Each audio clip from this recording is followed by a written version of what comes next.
Creative fest ജില്ലാതല ഉദ്ഘാടനവും production studio ഉദ്ഘാടനവും ഗവൺമെന്റ് ITIയിൽ മന്ത്രി രാമചന്ദ്രൻ കടന്നപ്പള്ളി നിർവഹിച്ചു.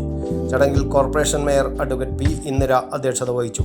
DDE D Shiny, diet principal doctor K. Vinod Kumar, Vidyakiranam coordinator KC Sudheer, Taliparamba DEO S. Vandana, Kannur DEO in charge K. Manoj, doctor KV Deepesh, doctor K. Rajesh, N. Sujith, TTI principal KV Anjana, doctor PK Sabith എന്നിവർ സംസാരിച്ചു.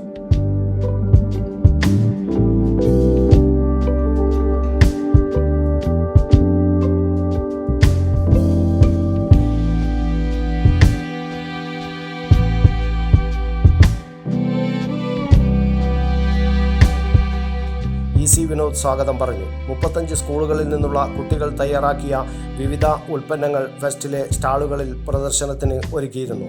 ആവി പറക്കുന്ന ആരോഗ്യ വിഭവങ്ങൾ മുതൽ LED ബൾബ് നിർമ്മാണങ്ങൾ വരെ നേരിട്ട് കാണാൻ മേള വേദിയായി.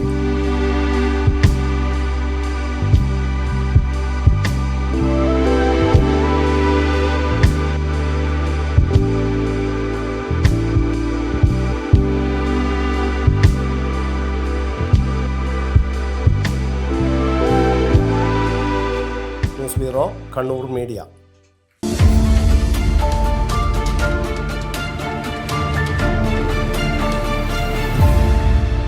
ശരി, പറയും എന്താ ഇങ്ങനെ പ്ലാൻ? കിച്ചൺ വർക്സും ഇന്റീരിയർ വർക്സും നമുക്ക് നല്ലൊരു ടീമിനെ ഏൽപ്പിക്കണം. പിന്നെ ഫർണിച്ചർ സുനിതയിൽ എടുക്കാം. അവിടെ ആകുമ്പോ എല്ലാ മോഡൽ ഫർണിച്ചറും അവൈലബിൾ ആണ്. മോഡേൺ വേണമെങ്കിൽ മോഡേൺ, ട്രഡീഷണൽ വേണമെങ്കിൽ ട്രഡീഷണൽ. ഇനിയിപ്പോ ഇമ്പോർട്ടഡ് ഫർണിച്ചർ വേണമെങ്കിലോ അതും സുനിതയിലുണ്ട്. ചേട്ടാ, ഫർണിച്ചർ സുനിതയെന്നാണെങ്കിൽ മോഡുലർ കിച്ചണും ഇന്റീരിയർ വർക്സും അവരെ തന്നെ ഏൽപ്പിച്ചാ പോരെ? അതിനവർ ഇന്റീരിയർ വർക്സ് ഒക്കെ ചെയ്യുന്നുണ്ടോ? ഒരു വീടിന്റെ മുഴുവൻ ഇന്റീരിയർ ഡിസൈൻ ചെയ്ത് ഫിനിഷ് ചെയ്യാനുള്ള സ്പെഷ്യലൈസ്ഡ് ആൻഡ് എക്സ്പീരിയൻസ് ടീമും സ്വന്തമായ ഒരു മാനുഫാക്ചറിംഗ് യൂണിറ്റും ഉണ്ട് സുനിതയ്ക്ക്. ഇപ്പോൾ ഏത് ജനറേഷന്റെയും ഫേവറേറ്റ് സുനിത ഫർണിച്ചർ,